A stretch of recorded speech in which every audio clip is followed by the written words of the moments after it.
तो हमने balance sheet का जो असेट पार्ट है वो हमने कंप्लीट कर लिया है, और इक्विटी और जो लायबिलिटी का जो पार्ट था वो भी हमारा कंप्लीट हो गया है। तो इसके बाद हमको करना है अब प्रॉफिट एंड लॉस स्टेटमेंट। ठीक है, तो ये देख लेते हैं, ये रही हमारी प्रॉफिट एंड लॉस स्टेटमेंट। तो इसमें सबसे पहले हमारा है रेवेन्यू फ्रॉम ऑपरेशन, उसके बाद हम बात करेंगे कि अदर इनकम क्या होती है, उसके बाद जो हमारे एक्सपेंसेस है, ठीक है, हम उस सेक्शन में जाएंगे। हमारे ये हमारे सारे सारे एक्सपेंसेस हैं। फिर उसके बाद क्या होता है कि जो भी हमारी टोटल सेल हुई है उसमें से हम अपने एक्सपेंसेस माइनस करते हैं। फिर आता है हमारा प्रॉफिट। बट ये जो प्रॉफिट होता है ये हमारा नेट प्रॉफिट नहीं होता, ये होता है profit before tax. Profit before tax. और अगर आपने इसमें से इंटरेस्ट भी माइनस कर दिया है, ठीक है, तो आप बोल सकते हो कि हाँ कि इसमें आप ये जो आपका प्रॉफिट है वो आ गया नेट प्रॉफिट, मतलब profit before interest and tax. ठीक है, तो इसे हम बोल सकते हैं profit after interest and tax, जो कि यहाँ पर है हमारा। ये देखिए यहाँ प्रॉफिट फॉर द ईयर ये दे रखा है हमको। ठीक है, तो चलिए शुरू करते हैं। तो सबसे पहले हम ये जानते हैं कि जो प्रॉफिट एंड लॉस जो स्टेटमेंट है या फिर जो प्रॉफिट एंड लॉस अकाउंट है, उससे हमें पता क्या चलता है। उससे हमें ये पता चलता है कि जो कंपनी है उसकी फाइनेंशियल परफॉर्मेंस क्या रही है, और जो फाइनेंशियल पोजीशन है वो हमें पता चलता है बैलेंस शीट से। ठीक है, ये चीज़ आपको समझ में आ गई। तो अब फाइनेंशियल परफॉर्मेंस का मतलब क्या है? फाइनेंशियल परफॉर्मेंस का मतलब है कि एक पर्टिकुलर टाइम पीरियड में कंपनी को कितना प्रॉफिट या फिर कितना उनको लॉस हुआ है। और अब यहाँ पे देखिए, अगर company profit and loss account अगर बना रही है तो उसका एक फॉर्मेट है। अगर मैं बात करूँ कंपनी की, ठीक है, तो यहाँ पर उन्होंने बोल रखा है कि in India the schedule third of companies act 2013 prescribes the format of profit and loss account. तो जो इंडिया में जो शेड्यूल थर्ड है किसका, कंपनीज एक्ट 2013 का, उसमें प्रॉफिट एंड लॉस जो अकाउंट है उसका फॉर्मेट ऑलरेडी दे रखा है। तो उसके हिसाब से प्रॉफिट एंड लॉस जो अकाउंट है वो बनाया जाता है। However in Indian accounting standard first requires that the profit and loss statement should mandatorily include other comprehensive income. Accordingly, items contributing to other comprehensive income are shown below the net profit. अब देखिए यहाँ पे इन्होंने ये बोला है कि जो हमारा इंडिया का जो अकाउंटिंग स्टैंडर्ड वन है वो ये कहता है कि प्रॉफिट एंड लॉस अकाउंट में, ठीक है, या फिर आप प्रॉफिट एंड लॉस स्टेटमेंट बोल सकते हैं, उसके अंदर जो कॉम्प्रहेंसिव जो इनकम होती है यानी अदर जो कॉम्प्रहेंसिव इनकम होती है वो हमको शो करना ज़रूरी है। वो आपको कहाँ मिलती है? वो आपको मिलती है जो नेट प्रॉफिट होता है ना, देखिए बिलो द नेट प्रॉफिट। तो चलिए एक बार देख लेते हैं हम। तो अगर हम हमारी जो प्रॉफिट एंड लॉस स्टेटमेंट है देखते हैं इसमें, यहाँ पे देखिए यहाँ दे रखा है हमको अदर कॉम्प्रहेंसिव इनकम। ठीक है, बट ये नेगेटिव में है। देखिए एक हमारे नेगेटिव में है, एक हमारी पॉजिटिव में है। तो इसका मतलब क्या है? देखिए अदर कॉम्प्रहेंसिव इनकम ज़रूरी नहीं कि वो वहाँ पर आपको इनकम ही हो, वहाँ पर आपको लॉसेस भी हो सकते हैं। तो क्वेश्चन ये आता है कि ये होता क्या है। तो ये बिजनेस की अनरिलीज्ड इनकम या फिर जो लॉस है ये वो होता है। तो वो हमको यहाँ पर हमें शो करना ज़रूरी होता है। अगर यहाँ पे हमें कोई नोट्स टू अकाउंट दिया होता तो हम यहाँ पे नोट्स टू अकाउंट में उसके बारे में हम डिटेल में हम पढ़ सकते थे। अब इसके आगे लिखा हुआ है, देखिए जो भी जितनी भी बैंकिंग कंपनीज होती हैं या फिर जो इंश्योरेंस या फिर जो यूटिलिटी कंपनीज होती हैं उनका जो फॉर्मेट होता है प्रॉफिट एंड लॉस अकाउंट या फिर प्रॉफिट लॉस स्टेटमेंट का, वो अलग होता है, जिसके बारे में हम पहले ही हम जान चुके हैं।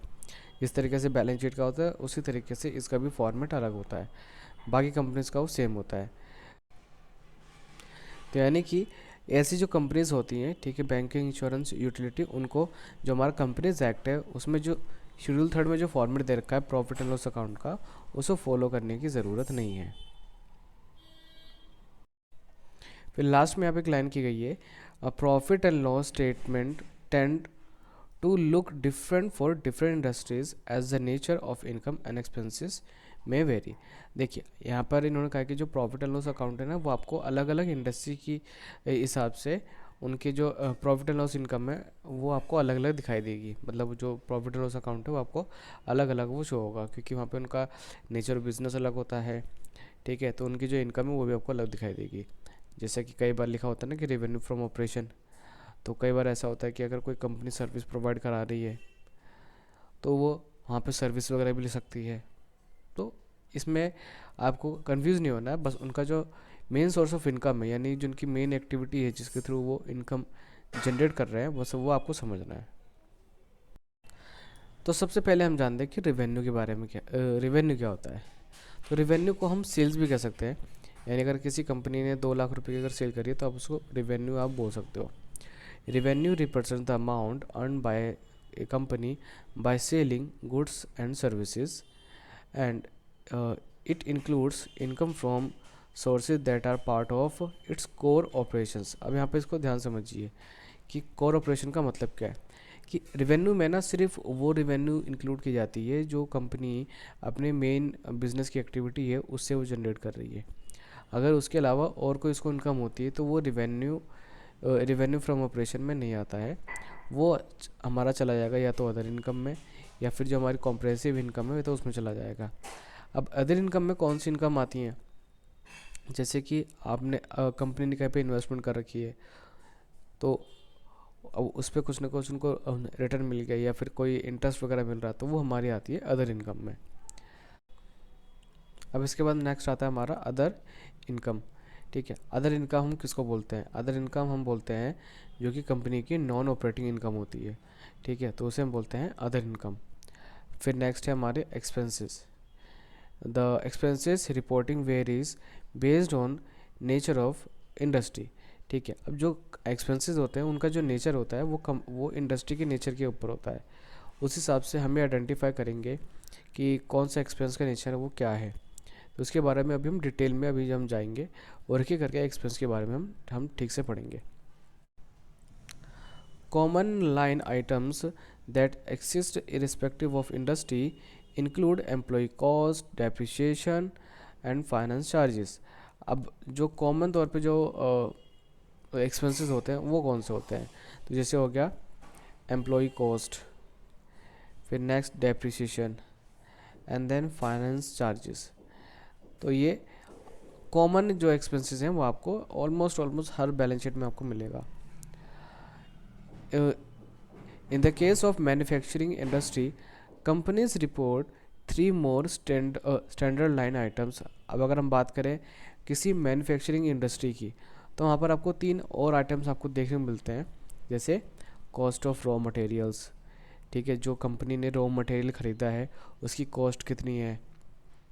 सपोज दैट जैसे मैं कपड़े बनाता हूँ, ठीक, मैं पैंट शर्ट बेचता हूँ मैं बनाकर, तो यानी मैं पैंट शर्ट लाया, मैं लाया तो उसका पैसा, और उसको प्रोसेस कर रहा हूँ। तो यहाँ पे उसी की बात हो रही है, जो रॉ मटेरियल जो मैं ख़रीद के लेकर आऊँ उसकी cost of raw materials, purchase of stock in trade, और change in inventory of finish goods. जो इन्वेंट्री है, ठीक है, फिनिश गुड्स की, उसमें कितना चेंज आया। अब यहाँ पे इन्वेंट्री का मतलब क्या है? इन्वेंट्री का मतलब है जो कंपनी के पास में जो स्टॉक है। तो मेरे कहने का मतलब है जैसे अगर कपड़े बनाता हूँ तो यानी मैंने कपड़े बना के रखे होंगे और मैं आगे सप्लाई कर रहा हूँ, मैं उसको बेच रहा हूँ, तो उसको आप इन्वेंट्री बोल सकते हो। बट इन्वेंट्री जो होती है उसमें 3 चीज़ें इंक्लूड होती हैं। पहला है रॉ मटेरियल। ठीक है, इन्वेंट्री को अपना 3 पार्ट में डिवाइड कर सकते हो। पहला हो गया आपका रॉ मटेरियल, दूसरा हो गया वर्क इन प्रोग्रेस, ठीक है, वर्क इन प्रोग्रेस, और थर्ड होता है हमारा फिनिश गुड, फिनिश्ड गुड्स। ठीक है, तो इन्वेंट्री में हमारी तीनों चीज़ें हमारी इंक्लूड होती हैं, बट इसने मेन फोकस करा है change in inventory of finish goods पे। Expenses that are not separately disclosed are included as part of other expenses. कुछ खर्चे ऐसे होते हैं जिनको हम ना तो एम्प्लॉय कॉस्ट में दिखा सकते हैं, ना ही डेप्रिसिएशन में, ना ही फाइनेंस चार्जेस में, ना ही बाकी सब में। तो उनके लिए हम एक हम अलग से सेक्शन बना लेते हैं जिसे हम बोलते हैं अदर एक्सपेंसेस। तो आपको प्रॉफिट एंड लॉस अकाउंट में एक आपको और सेक्शन देखने को मिल सकता है, एंड में वहाँ लिखा होगा other expenses. Interesting difference in financial reporting between India and rest of world is that, यानी कि देखिए अब यहाँ पर हम एक चीज़ समझने वाले हैं कि इंडिया में जो प्रॉफिट एंड लॉस अकाउंट बनता है और बाकी दुनिया में बाकी जो कंपनीज जो प्रॉफिट एंड लॉस अपना अकाउंट बनाती हैं उनमें डिफरेंसेस क्या क्या होता है। देखिए, इंडिया में आमतौर पे जो प्रॉफिट एंड लॉस अकाउंट बनाया जाता है वो जनरल पर्पज़ के लिए होता है, बट बाकी जो कंट्रीज़ होती हैं वहाँ पे मेनली जो उनका फोकस होता है वो इन्वेस्टर्स के लिए होता है। तो इसीलिए आपको थोड़ा बहुत वहाँ पे आपको चेंजेस देखने को आपको मिलते हैं, ठीक है। हाँ, जो प्रेजेंटेशन है वो भी आपको देखने को अलग से मिलेगी, मतलब जो फॉर्मेट है। This makes expense reporting in India very significantly compare to rest of the world. अब इसी वजह से क्या होता है कि इंडिया में जो आपको फाइनेंशियल स्टेटमेंट मिलती है उसमें जो प्रॉफिट एंड लॉस अकाउंट होता है उसमें आपको कुछ दिक्कतें आएंगी। अब वो दिक्कतें क्या आएंगी अभी आपको यहाँ पे समझ में आएगा। देखिए, होता क्या है कि in Indian financial statements some line items such as raw materials have higher level of disclosure. मतलब देखिए, अब इंडिया में क्या है कि जो अगर हम फाइनेंशियल स्टेटमेंट बना रहे हैं तो जो रॉ मटेरियल्स है ना उसमें कुछ ज़्यादा फोकस किया जाता है, ठीक है। तो वहाँ पर ज़्यादा रिक्वायरमेंट्स होती है कि आप उसको शो करो, ठीक है। बट अगर हम बात करें जैसे कि अदर डायरेक्ट एक्सपेंसेस, ठीक है, तो उसको उस पर ज़्यादा उतना गौर नहीं किया जाता, ठीक है। तो उसके लिए जो रिक्वायरमेंट्स हैं, ठीक है, जिसके लिए डिस्क्लोज़र रिक्वायरमेंट्स हैं वो कम है। तो इसीलिए यहाँ पे थोड़ा सा आपको ना बाइस देखने को मिलता है एज़ कम्पेयर टू जो बाकी अदर कंट्रीज़ हैं, क्योंकि उनका मेनली फोकस ये होता है कि जो उनके इन्वेस्टर्स हैं, ठीक है, उनको पूरी डिटेल नॉलेज मिले कि उनका एक्सपेंस और इनकम वो कहाँ से वो जनरेट कर रहे हैं, कहाँ पे वो पैसा अपना वो खर्च कर रहे हैं।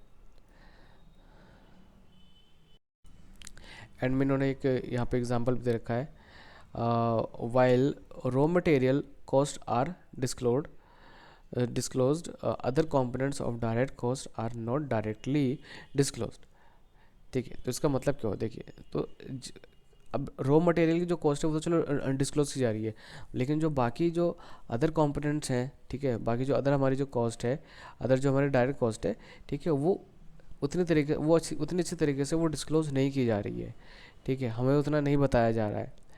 तो इसी वजह से क्या है कि हमें चैलेंजेस फेस करनी पड़ती है कि एक्चुअल में जो कंपनी का ग्रॉस प्रॉफिट है वो है कितना। देखिए, वहाँ तो आपको दिखाई दे रहा है कि कंपनी का जो ग्रॉस प्रॉफिट कितना है, बट एक्चुअल में आपको भी तो कैलकुलेट करना पड़ेगा ना खुद से कि हाँ, कि मेरे हिसाब से जो कंपनी ग्रॉस प्रॉफिट है वो कितना होना चाहिए, ठीक है। तो अब हम एक एक करके जो एक्सपेंसेस हैं उनके बारे में बात करेंगे। अभी तो हमने रिवेन्यू और जो अदर इनकम है हमने उसके बारे में बात कर लिया, और कॉम्प्रहेंसिव इनकम के बारे में हमने बात कर लिया, but now we are going to talk about expenses. तो सबसे पहला जो हमारा एक्सपेंस है वो है कॉस्ट ऑफ रॉ मटेरियल, ठीक है। देखिए, कॉस्ट ऑफ रॉ मटेरियल अगर हम एक्सपेंस में अगर हम जाते तो कॉस्ट ऑफ रॉ मटेरियल्स का मतलब क्या है अभी अब समझिए ठीक से आप, ठीक है। रॉ मटेरियल का मतलब क्या है कि अब कंपनी अगर कोई चीज़ बना रही है, ठीक है, कंपनी अगर कोई चीज़ बना रही है तो उसके लिए रॉ मटेरियल को कहाँ से ला रही है, खर्चा कितना हो रहा है उस पर, ठीक है। तो यहाँ पर हमें उसके बारे में पता चलता है। This represent the amount of raw material consumed in production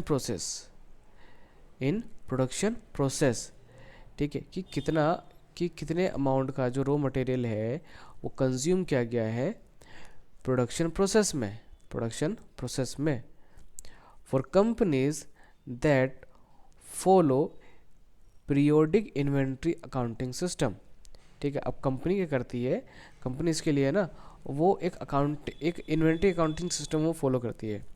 तो अब कुछ लोगों को अब ये समझ नहीं आएगा कि इन्वेंट्री अकाउंटिंग सिस्टम क्या होता है। तो होता क्या है कि कंपनीज क्या है, कंपनीज अब मान लेते हैं अगर आपकी एक शॉप है या फिर आपका एक बिज़नेस है, आपके पास स्पेस कम है, ठीक है, आपके पास स्पेस कम है बट आपके पास पैसा बहुत है, ठीक है, मतलब जितनी ज़रूरत है उससे ज़्यादा है, और अभी पता है कि मार्केट में आपको जो रॉ मटेरियल थोड़ा सस्ता मिल रहा है, तो आप तो ये कोशिश करेंगे ना कि आपको ज़्यादा से ज़्यादा आप रॉ मटेरियल आप अभी बाय कर लें, ताकि आपका जो एक्सपेंस है, ठीक है, फ्यूचर में और जब उसका प्राइस बढ़ जाएगा तो वो आपको ना हो, ठीक है। बट क्वेश्चन ये है कि अगर आप मान लेते हैं कि अभी आप उसको ले भी ले फिर भी आपके पास स्पेस कम है, और अगर आप उसके लिए और स्पेस अगर आप रेंट पे ले लेते हैं तो उस केस में क्या होगा, वो जो रॉ मटेरियल आपको पड़ा होगा। तो आपको ये भी देखना ज़रूरी है कि अच्छा चलो आप रॉ मटेरियल ले रहे हो इतना सारा, तो उसको आप कितना जल्दी आप प्रोसेस कर पाओगे, कितना जल्दी आप उसको प्रोसेस कर पाओगे। अगर आपको ये नहीं पता कि आप उसको कितना जल्दी आप उसको प्रोसेस कर पाओगे, तो उसको तो इतना सारी जो क्वांटिटी है रॉ मटेरियल की, अब वो तो बेकार हो गया ना फिर ख़रीदना। ठीक है, तो सेकंड क्वेश्चन ये आता है कि अब मान लेते हैं हमारे पास रॉ मटेरियल है, हमारे पास हमारा गोडाउन है, वहाँ पे हमारे पास रॉ मटेरियल रखा हुआ है। तो अब किस टाइम पे मुझे ये लगता है कि हाँ कि मुझे दोबारा रॉ मटेरियल खरीदना चाहिए, क्योंकि देखो स्पेस तो आपके पास कम है। तो अब आपको ये डिसाइड करना पड़ेगा कि किस टाइम पर, मतलब मेरे पास कितना रॉ मटेरियल रह जाए कि मैं जो अपना माल है मैं और मंगा लूँ, ताकि जो मेरी फैक्ट्री है या फिर जो भी मेरे वर्कर्स हैं जो कि उस गुड्स को बना रहे हैं, ठीक है, वो खाली ना बैठे रहें। तो ये सारी चीज़ें आपको देखना ज़रूरी है। तो इसी चीज़ की यहाँ पे बात की गई है। तो उसी बोलते हैं इन्वेंट्री अकाउंटिंग सिस्टम। ठीक है, कि इन्वेंट्री की अकाउंटिंग करना, कि किस टाइम पे हमको हमें इन्वेंट्री हमको चाहिए। The same is computed as purchase plus opening stock of raw materials minus closing stock of raw materials. ठीक है, अब यहाँ पर इन्होंने बताया क्या है इन्होंने, कि देखिए आप परचेज, ठीक है, आप परचेज लीजिए, उसमें आप ऐड कर दीजिए opening stock of raw material, ठीक है, और माइनस कर दीजिए closing stock of raw material. तो आपको क्या पता चलेगा, आपको पता चल जाएगा कॉस्ट ऑफ रॉ मटेरियल्स। अब इसको थोड़ा सा ऐसे समझिए, देखिए साल की शुरुआत हुई, आपके पास मान लेते हैं 1 लाख रुपए का आपके पास रॉ मटेरियल पड़ा हुआ है। ठीक है, अब आपको और ज़रूरत पड़ी, ठीक है, आपको रॉ मटेरियल की और ज़रूरत पड़ी, मतलब ये तो प्रोसेस होने लग गया, तो आपने 50,000 का आपने और ख़रीद लिया। ठीक है, और जब पूरा साल बीत गया तो पता चला कि आपके पास जो रॉ मटेरियल पड़ा हुआ है वो है 30,000 रुपये का। ठीक है, तो आप मुझे बताइए इस पर्टिकुलर ईयर का जो कॉस्ट ऑफ रॉ मटेरियल होगा वो कितना होगा। देखिए ये पूरा रॉ मटेरियल था हमारे पास, मतलब पिछले साल का रखा था और जो हमने कुछ ख़रीदा था, ये तो यूज़ नहीं हो पाया ना, तो हम क्या करेंगे, इसको माइनस कर देंगे। यानी कि अगर मैं 1.5 लाख में से 30,000 अगर मैं माइनस करता हूँ, यानी कि 1,20,000 मेरा क्या हो गया, कॉस्ट ऑफ रॉ मटेरियल हो गया। ठीक है, तो ये फॉर्मूला आप इसको ऐसे भी लिख सकते हैं कि opening stock of raw material plus purchase, ठीक है, purchase minus closing stock of raw material. तो इससे आपको पता चल जाएगा कि cost of raw material company का कितना है।